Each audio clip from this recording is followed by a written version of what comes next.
By giving up our authority and allowing ourselves to be controlled by unethical policies instead of rational, moral principles, we find ourselves in a situation where energy's controlled, health options are inadequate, media is censored, money's centralized, education's limited, and now our ability to control our own businesses, our property, and ourselves is at stake.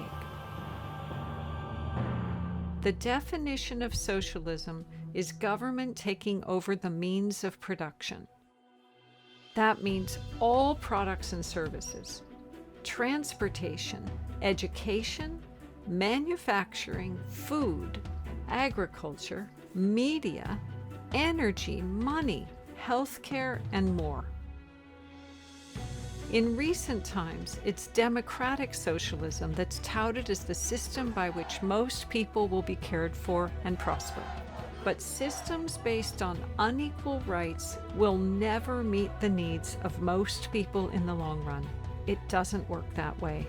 Millions of people throughout the United States and all over the world rely on government for their basic needs. The point isn't to abandon these people. It's to develop strategies for transition to a free world that empowers them.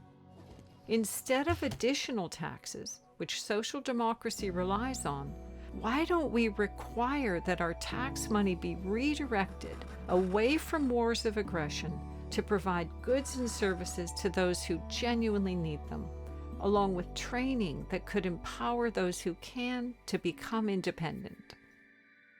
More than 100 million people were starved, tortured, and killed under the socialist regimes of Hitler's Germany, Stalin's Russia, Mao's China, Pol Pot's Cambodia, Kim Jong-un's North Korea, Chavez's Venezuela.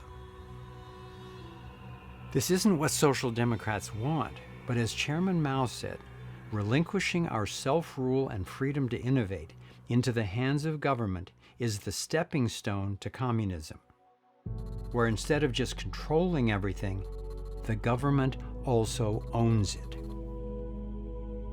Pro-socialists of any age either don't know about this or they somehow believe this time it will be different. Promising to provide free health care and services for those in need with money from wealthy people is how all the socialist regimes started. History proves this. Clearly, there are a ton of people in need on our planet.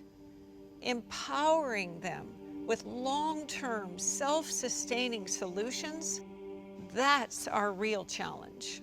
It's not a problem of just lacking enlightened leadership.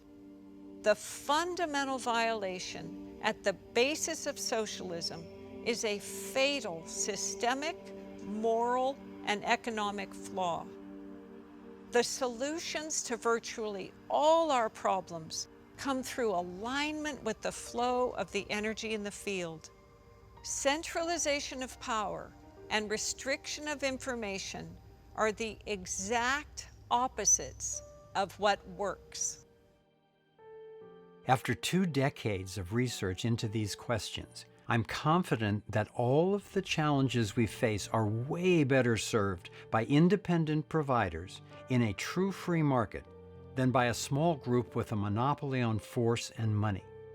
This is the essence of voluntarism, a principle for organizing that finally transcends the political polarization, the struggle for power over others that threatens our very existence. As Martin Luther King Jr. said, the arc of the moral universe is long, but it bends toward justice.